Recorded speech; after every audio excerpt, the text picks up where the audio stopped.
You can't just, like, take stuff from the human body and then, like, put whatever you want in a product. What are exosomes? They're found all over the body in places like blood, saliva, urine, breast milk, and even amniotic fluid. Why are they being used in skincare, you may be asking? What if you could make up for the signals that your body is losing over time? Right now, formulators have a bunch of different sources to choose from when it comes to exosomes, which is kind of the problem. You know how serious we take our regulations. I don't want to be using a cosmetic that's crossing the blood-brain barrier. Yeah, like, what's it bringing with it? Literally, what messages are being sent to those exosomes? Seriously. It's like a mind trick.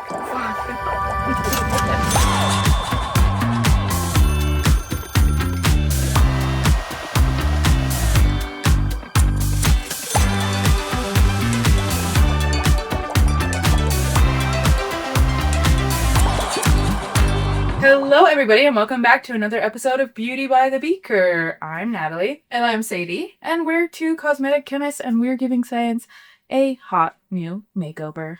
Every week. We have to. It's a thankless job, but someone's got to do it. What are we talking about today? Well, today we are going to talk about a very hot new topic. Today we're going to be talking about exosomes. Ooh. These are currently and have been for the past few years some of the buzziest ingredients in skincare, and a lot of the products have very eye-watering price tags.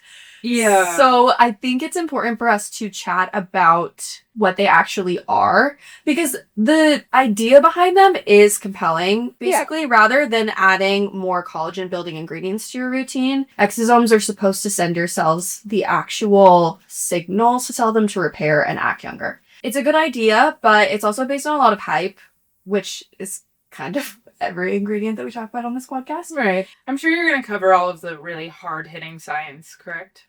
All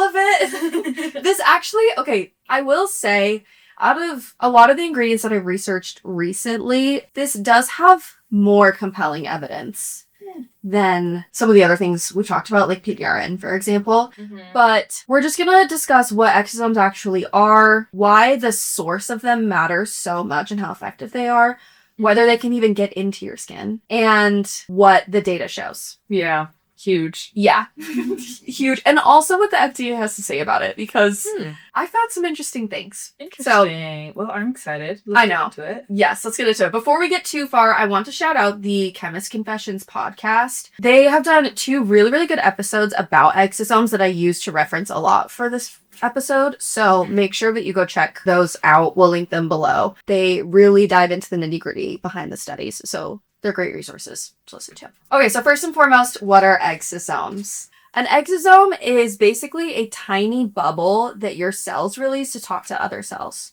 And I say talk kind of loosely because we're still trying to figure out what they fully do. But the idea is that they're like a little sac that's made of a lipid or fat membrane. And inside of it are these little messenger molecules. They're things like proteins, growth factors, lipids, and little bits of genetic material like mRNA and miRNA. mRNA. They are typically 30 to 200 nanometers, which Also, mRNA, the M is messenger. yes. So it's like a copy of your DNA that is like a little note to do something. Yes, exactly. So that's where the talking to each other comes from. Is that messenger RNA is like, here's a bunch of pieces, and it's like the instruction manual Exactly. that comes with all the pieces. Yeah, and it's basically like the instructions are inside of the little bubble. Mm-hmm. So yeah, they're just like talking to each other, basically. They're typically 30 to 200 nanometers, which are much smaller than cells. They're really, really small, which makes sense. Yeah, They're like usually on the inside of them. Exactly. So they typically need to be a little bit smaller. Yeah. They belong to a bigger family called extracellular vesicles, or EVs. And exosome... He's about to be extracellular in a minute. Yeah. I was making so much noise. Literally, it's actually incredible that something so small can make such a big splash. Like, what's it? Look at your freaking.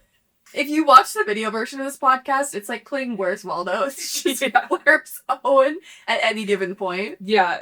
If you're not watching on YouTube or Spotify video, you should be, because I have a monster under my bed. There's a lot going on right now. Woo! Okay. Yeah, sorry to distract you. What's a derail from our vesicles? Okay. Exosomes and EVs get used almost interchangeably in skincare, especially in marketing. But exosomes are technically a specific subtype. They were first discovered back in the 1980s, and they're found all over the body in places like blood, saliva, urine, breast milk, and even amniotic fluid. Ooh, I know, crazy. makes sense. Does it? I mean, I did take biology, so Yeah, like I mean, probably does. they're telling things to happen. Like if you need your baby to grow, yeah, you gotta tell it how. that's true.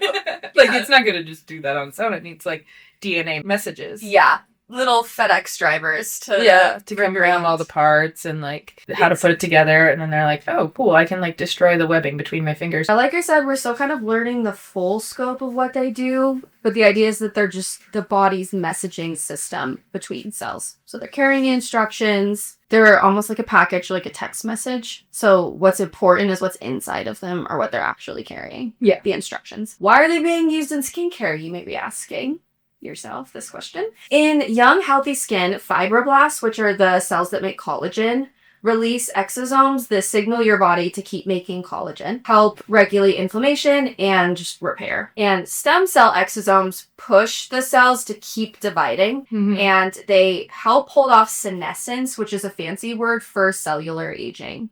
As we age, so do our cells. And as our skin ages, exosomes don't usually signal as much, so your body's getting fewer messages to repair itself and more inflammatory messages. Yeah. So the idea behind using exosomes in skincare is that if you apply them topically, what if you could make up for the signals that your body is losing over time? Because a big benefit in theory of using exosomes is that your body already recognizes exosomes because we already make them naturally. Yeah. There are a lot of things in skincare that we can just like add topically that come from other sources, but especially from human-derived exosomes. The idea is that like, well, your body already recognizes these things, so what if that makes it more effective? Yeah. It's a good idea in theory, but it's also why a lot of companies market exosome products as regenerative. But like basically everything in the cosmetic industry, it is mostly marketing. Yeah. And this is especially true because actually inside our bodies, exosomes are pretty unremarkable, but marketing makes them seem like they're super new and novel. Like our body's using them all the time for just like regular everyday processes. They're not actually that crazy, but marketing's gonna do what it's gonna do. Yeah, it's like Columbus discovering America. Exactly. Discovering in heavy, heavy quotes. Yeah, the exosomes are like, okay, we've literally been sustaining human life forever, but pop off. But sure, now I'm finally recognized for it. Yeah. But yeah, now that you're like making them and putting them in skincare products, it's like this. Yeah, exactly. Like I kind of alluded to, companies are using exosomes derived from a bunch of different sources. So human-derived sources, like I mentioned, those are from things like platelets and stem cells. They can also get them from plants and even bacteria. Because the whole job of exosomes is to carry messages, the source that it comes from determines what the message actually is, and then the message determines what effect it's going to have. Yeah. So an exosome coming from a human is carrying completely different instructions from an exosome that comes from, like, a cabbage. Yeah. And so a product that contains exosomes isn't actually telling you anything. You have to ask where those exosomes are actually coming from. Yeah, and probably like what messages they're carrying. Exactly. Yeah, there's like a lot of complexity that goes into it. So just because something markets that it's using exosomes is like, okay, and what? Yeah, it's not like real life exosomes are just telling your skin to be healthier. Like they're also signaling a lot of other things. Exactly. So just randomizing exosomes is like, an exosome is just so general.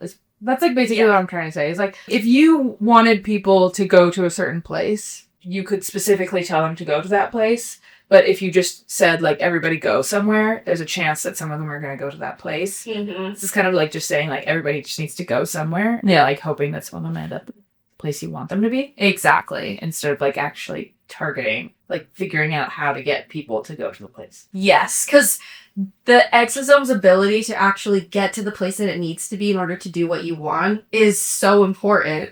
Yeah. There are some ingredients where, like, the sourcing really doesn't matter. Like, glycerin, for example. It's like, who cares where we got that from? It's the same thing. Exosomes are not that way. The source is like the most important thing almost. So Yeah.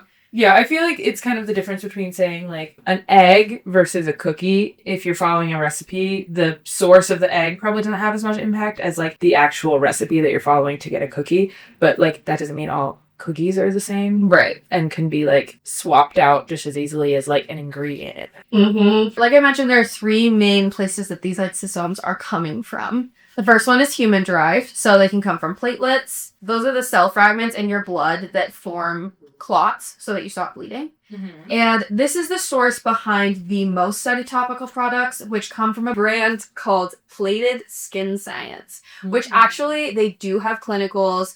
They've been around for a while. Their products are incredibly expensive, but they're probably the most reputable exosome source Okay. that we have, at least right now. Yeah. And platelets have a lot of growth factors in them, which is kind of why they're derived from that source. Mm-hmm.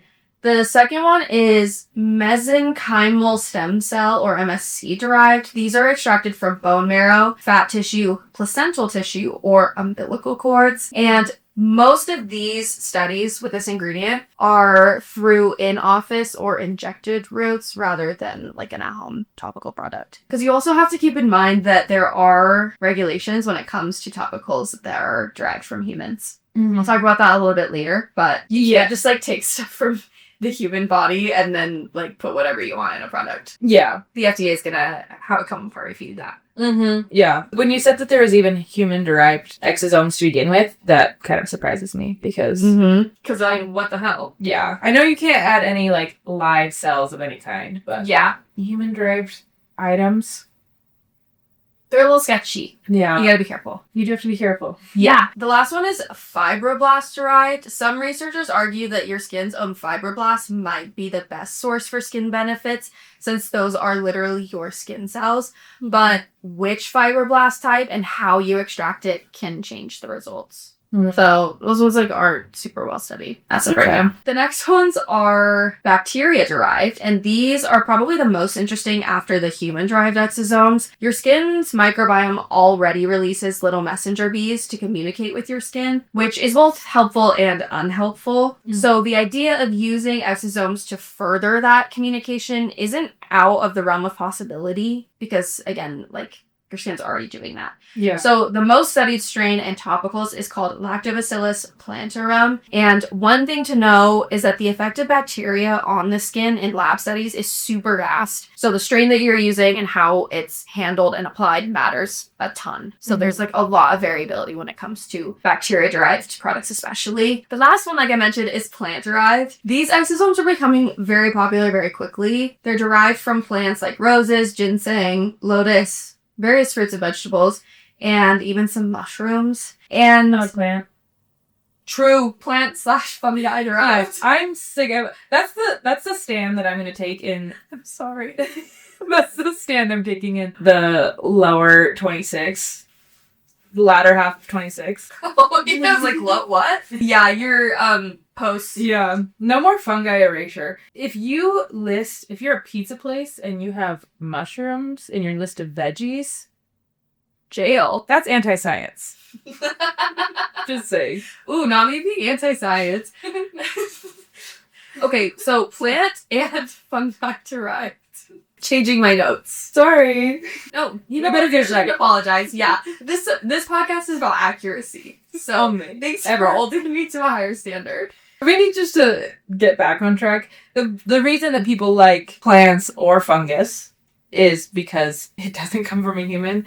There is, a cruelty-free element, a vegan element that you can't have marketing for if you're using things that come from animals, and humans do count as animals. We do. It's not surprising to me that plants are the most common source Mm-hmm. because I'm sure you don't have to pay plants for them either. I would guess that if you're getting them from humans, you have to, pay the humans. Yeah. We have to pay to grow plants, but definitely a lot less regulatory navigation. Yeah, it's a big reason why plants are so popular in cosmetics to begin with. Just Yeah. because, there aren't any of those, ethical implications or regulatory issues that you have to deal with. Yeah. I mean, there are, but unless they're talking about ethical implications of plants. Like over farming and... Oh, yeah. That's a good Yeah. point. environmental implications. Of, Yeah, working conditions and things like that. Yeah, it's all, you make one area better, you make the other one worse. It's tale as old as time. Exactly. Yeah. Anyways, it's not uncommon for things to become plant-derived Yes. after they've gained some level of success. Yeah, we saw the same thing with PDRN. Yeah. So, exactly. yeah, it's the same exact. PDRN and exosomes are extremely similar in, I feel like, their timeline. Yeah. Very interesting. But these plant-derived exosomes are different things than human exosomes because a plant exosome isn't sending your skin cells a familiar human signal. Because remember, that's like why human-derived ones are compelling because your skin already recognizes them. Yeah. We do not recognize signals from plants. Yeah. Plant cells and animal cells are different. Yes. They don't look the same. They don't have the same structure. Yep. They're different. Yes, exactly. Like, at best, it's basically a natural delivery capsule for whatever is inside. But, like you mentioned, we're just a long way from being able to prove that, like, cross-kingdom signaling is what it's kind of called, like, from plants to humans, is actually beneficial or works. Yeah. So.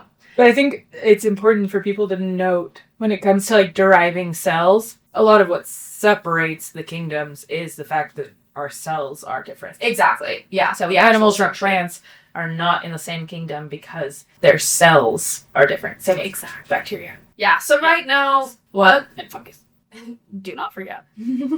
Right now, formulators have a bunch of different sources to choose from when it comes to exosomes, which is kind of the problem because there isn't enough evidence for any one of these sources, so the marketing is just getting way ahead of itself when it comes to what technology is actually useful. Which, again, tales all time. Like, that is how every single ingredient works in skincare. But which is too bad, because then I feel like the good science usually doesn't ever actually catch up to it. Yep, exactly. But speaking of our PDRN episode, we talked about penetration a lot. Because it's quite hard for things to penetrate our skin. Because we have an outer layer, it's called the stratum corneum, and it's a really good barrier. The whole purpose of our skin is to keep things out. Yeah. An exosome is a relatively large thing.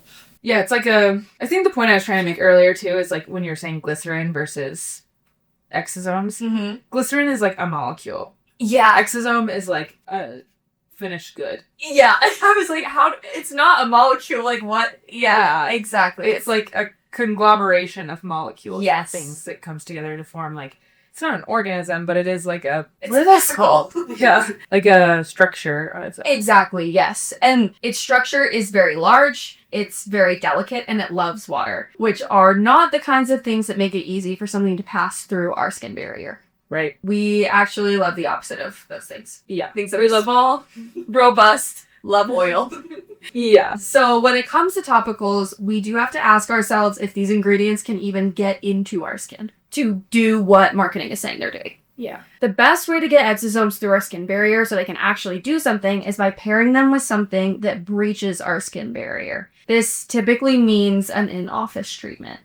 So there are a few different options. Microneedling is one. It's the process of creating little microabrasions to your skin. The whole purpose of it is to create these like microabrasions so that it stimulates collagen production. But if you pair it with exosomes, ideally the exosomes can enter and penetrate deeper because your skin barrier is compromised. Yeah. You've actually like put little channels in there for it to go through. Exactly. Laser or radio frequency microneedling have the same idea. You damage the skin in a way that's controlled, and then you can apply the topical afterwards. Another way is through spicules, which are tiny needle-like particles that create micropores. So they're basically like little exfoliators almost. But in the lab, we've seen that if you pair them with exosomes, you can boost absorption of the exosomes quite a bit when they're used together. Because they're just like little needles that sort of create, again, like little microabrasions almost. Yeah. And then they can allow the exosomes to enter. Yeah. So are they like in the product? Yeah. Spicules? Interesting. Yeah, I would love to do a whole episode on those as well because I don't know very much about them. Yeah. But they... Do they just like stay in your skin then? Yeah, I believe so. Or maybe they dissolve. Maybe it runs off. I don't know. I'll have to look into it. Sorry. Yeah. If you want a spicule episode, comment spicules. Yeah. And then we'll know you want an episode about them. Mm-hmm. Another one that I found in my research that's very interesting are microneedle patches or cryomicroneedles. I've never heard of these before, but it's a patch with small needles in it that allow for penetration into the skin. And then if on top of the patch, you can put freeze-dried exosomes, and then you apply the patch, it like sticks to your skin and creates little holes, and then the exosomes can dissolve into your skin. Interesting. I know, very fascinating. There are already a bunch of these on the market. There tend to already have actives or ingredients like hyaluronic acid and salicylic acid to kind of just enhance penetration. Yeah. So they're already used, but an interesting concept. I don't know how I'd never heard of them before. Yeah. Very fascinating. And using them on intact skin or skin that has like a fully intact skin barrier, it's not fully useless. There's a study done in 2024 that showed if you apply exosomes to intact or uninjured skin twice daily for 12 weeks, it did have some measurable benefits. But by far the most benefits that we're currently seeing in the current studies are when the exosomes are paired with some sort of delivery system. To get into the skin easier. So the product is expensive specifically because it's powered by exosomes, and the exosomes need help getting past your skin barrier. You should at least be asking what, if anything, in the formula is helping the delivery. Because there are things you can add to a formula to help enhance the delivery of ingredients. Yeah. If it doesn't have any of that in the formula, it's very unlikely that it's actually going to get past your skin barrier. Yeah, there are other ingredients, like kind of solvent type ingredients, like ethoxydiclycol or dimethylisosorbide.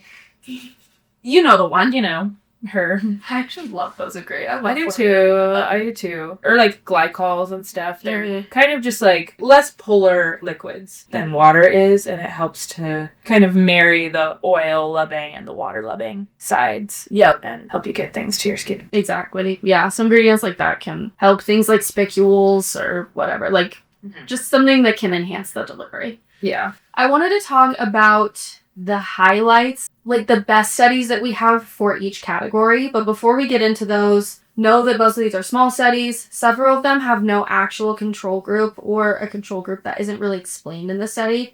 And a lot of them lean on before and after photos that are kind of difficult to read. So like most things we talk about on this podcast, we need to treat it as this could be promising rather than this is proof that exosomes work. Yeah. As far as human studies go, platelet-derived exosomes are the best supported by quite a bit. So one 12-week study applied it to intact skin, and they still measured actual visual changes. The skin had less cellular aging and increased collagen and elastin production. Other studies have shown small but measurable wrinkle, redness, and pigment improvement. So there could be something there when it comes to the human-derived exosomes.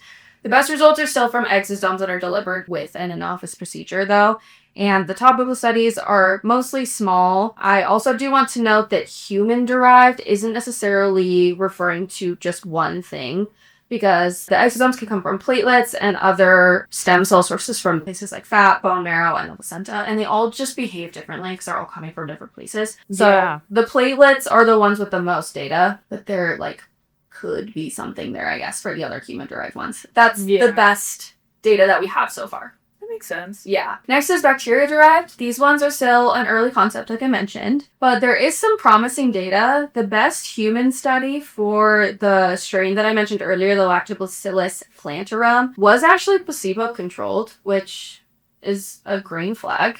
Especially for studies that we look at, because there are a lot that just don't have that. Yeah, they'll compare it to either nothing or just something else that's not comparable. What we're talking about here was a placebo. It's the exact same formula or same testing methods, but without the active ingredient. So only one factor has changed between the two test groups, which that is just the best way to see things, because like you were talking about the human-derived one.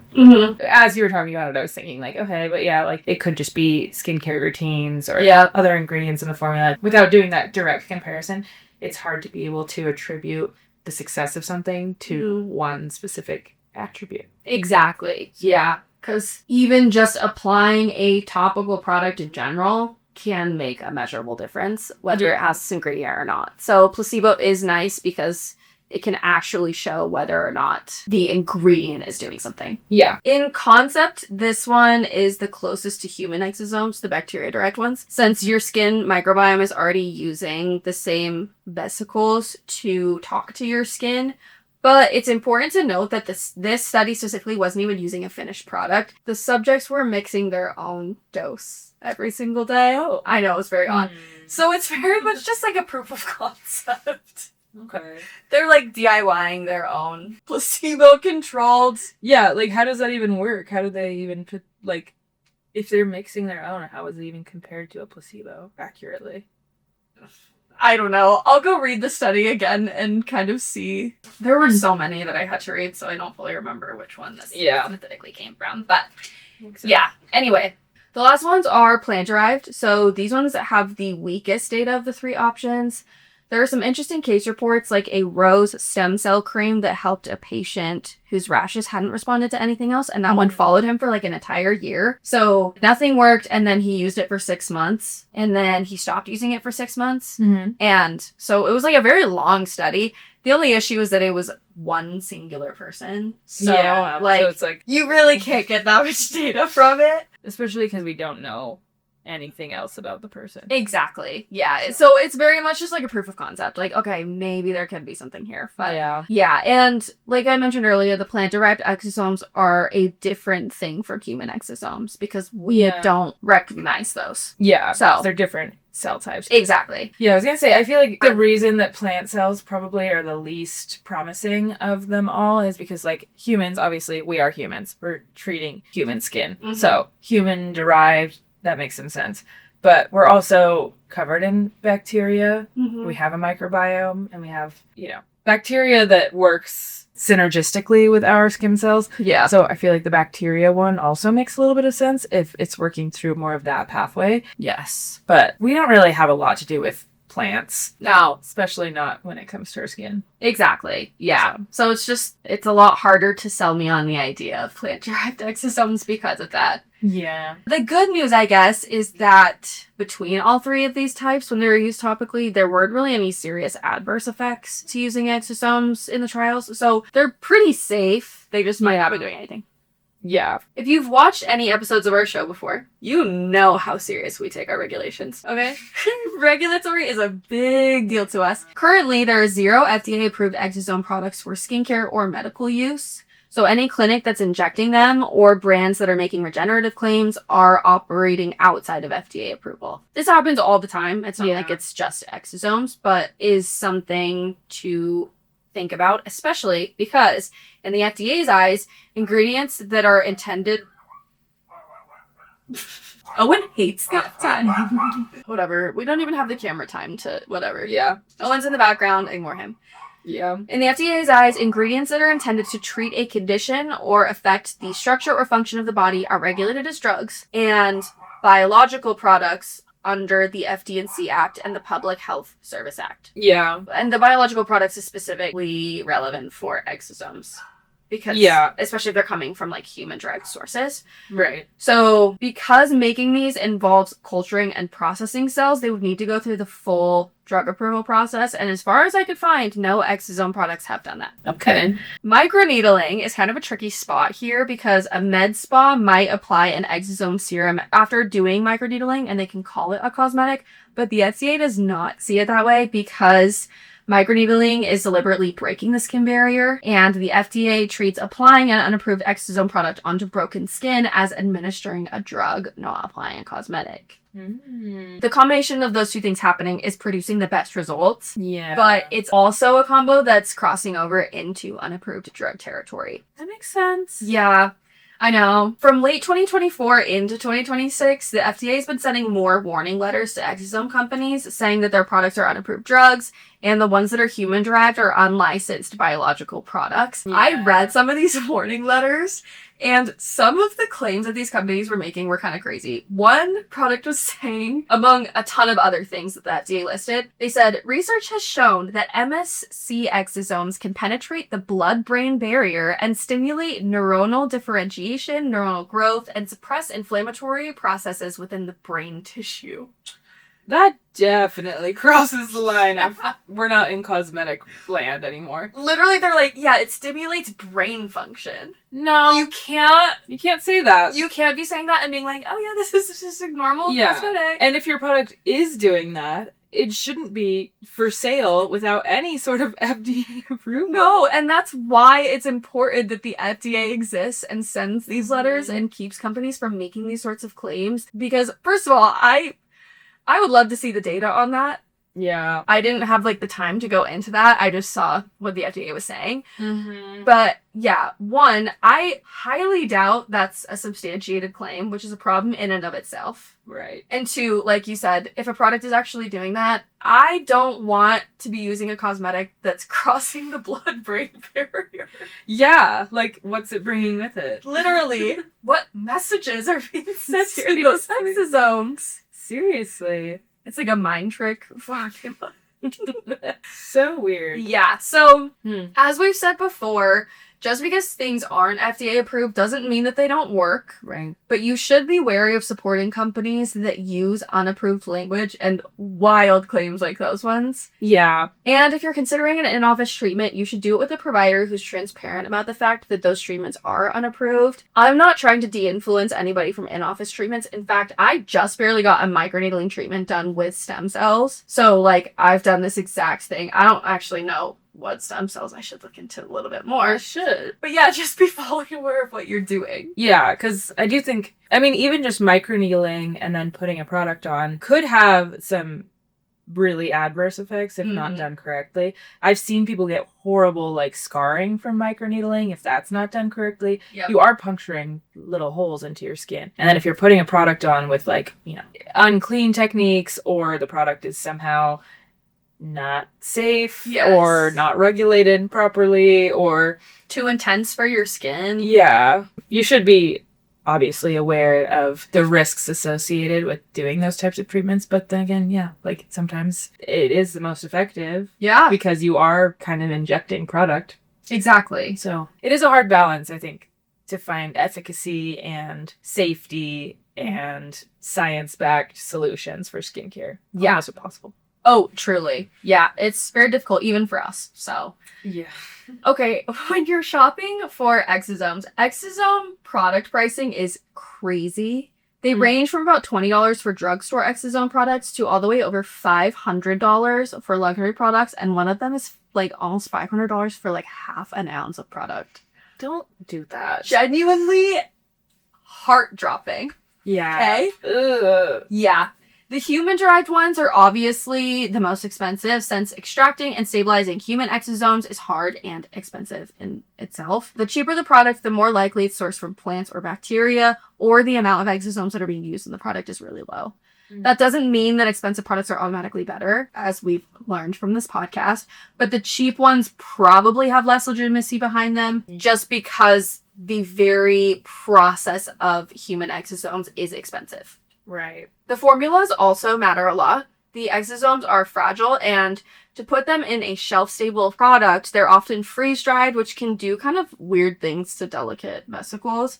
The chemists that use them then usually have to rehydrate and formulate with the ingredient to keep the structure and the message they're carrying intact and effective throughout the entire lifespan of the product, which is usually several years. So there are quite a few places for it to go wrong during the formulation process, which is why it's hard to get a product that actually does what it says it does the whole time. Yeah. And this is kind of similar to retinol in the sense that retinol is just like very difficult to formulate with, and it's hard to make sure that you have the same amount of retinol the whole time. Yeah. I think the other thing that's so hard with this, especially like our insight of being in the laboratory, you can be pretty confident in your product in the lab, but once it's scaled up, it could behave completely differently. And like you talked about how you have to take careful consideration when formulating with exosomes, because you have to make sure that everything stays intact. So if you take the time to make sure, like, I'm going to mix this at this temperature for this amount of time, and I'm going to keep the pH at this, I'm never going to let it change that. That could happen in the lab, and you can be fully aware of that. But once you send it out to be scaled up and manufactured, there's a whole team of people working on that, and a lot of the time it's like, dump. Yep. Dump.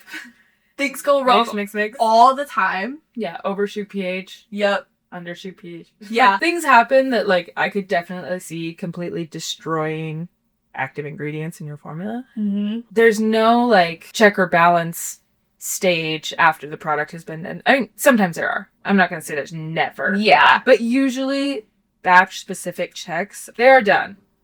But it's not, like, for efficacy. It's, like, for microbial and safety limits. Exactly. And in this case, it's like, I'm not sure how you would really be able to tell whether or not the exosomes were destroyed or not, unless there's like a color change or something. Like, I haven't formulated with them, but I would assume that it's just kind of like we hope this works. Like, Yeah, I hope there the isn't exosomes really. do what they say they're gonna do. Yeah, there's not really any way to like test it after it's now produced. So that's another thing that makes it so tricky. For sure. If you are someone who wants to try exosomes, here are some things that you should probably keep in mind. Human-derived from platelets specifically are the best options based on the studies we have. So if you're gonna spend the money on these products, you should probably get a human-derived one. Again, just based on the evidence. You do need to give it time to work. The topical studies run 6 to 12 weeks minimum before anything shows up. So it's not going to give you short-term results. You do need to commit. And also keep in mind, like, can you afford to commit? Yeah. Because if you're buying a product that's $500 for half an ounce, that'll last you like maybe a month if you really stretch it. So like,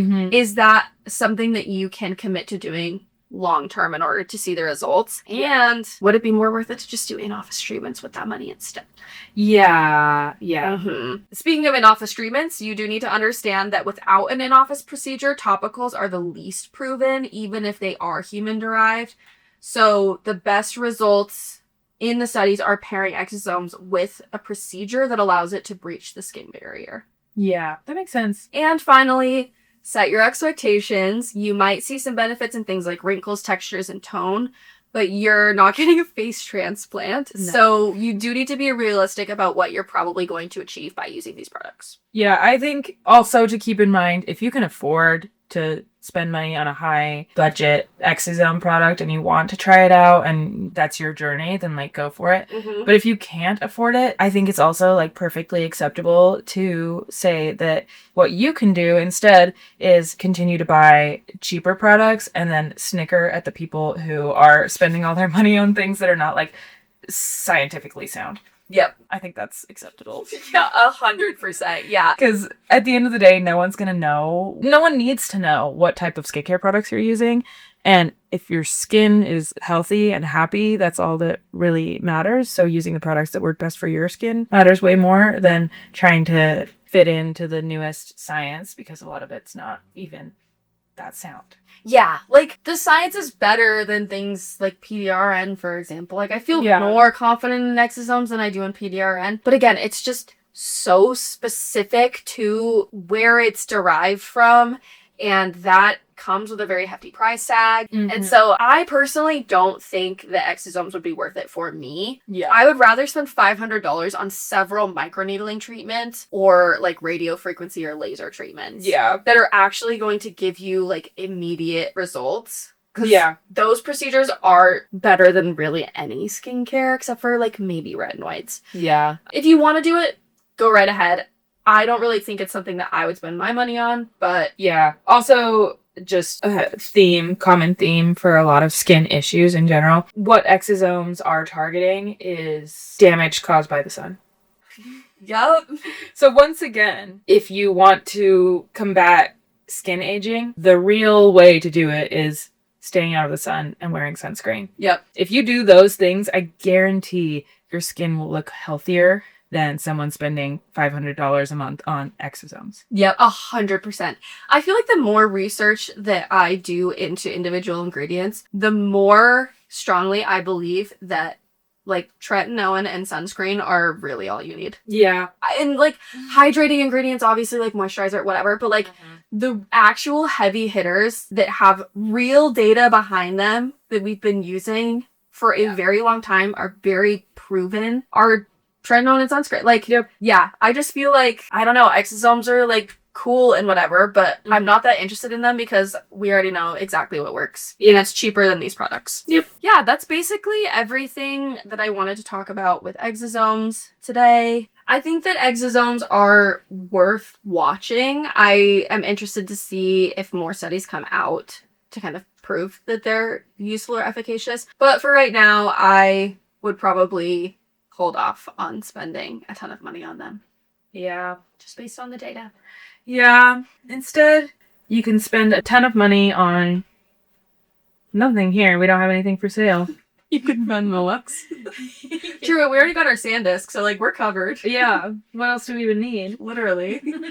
No, what we do need is for you guys to like this video, subscribe to our channel, leave a comment, let us know what you think about exosomes. If you have tried them or are interested in trying them, let's chat about it. Please. You can also visit our website, beautyspeaker.com, for all of my show notes and resources. And you can find us on social media everywhere at Beauty X Speaker. You can also find my personal page. I'm Sadie DXB. I'm not PXB. And I think that's all the housekeeping. Yeah, I think that's about it. But Yeah. you guys enjoy the rest of your week. Be safe. And wear sunscreen. And wear sunscreen. Yes, Yeah. please. And then wash it off before you put a moisturizer on, for goodness sakes. It's one thing to just go to bed, but to put a moisturizer on top before you go to bed, that took me out. Anyway, bye!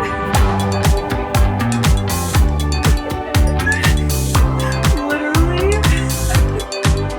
it doesn't have an optimum result. I'm not washing my face. So funny.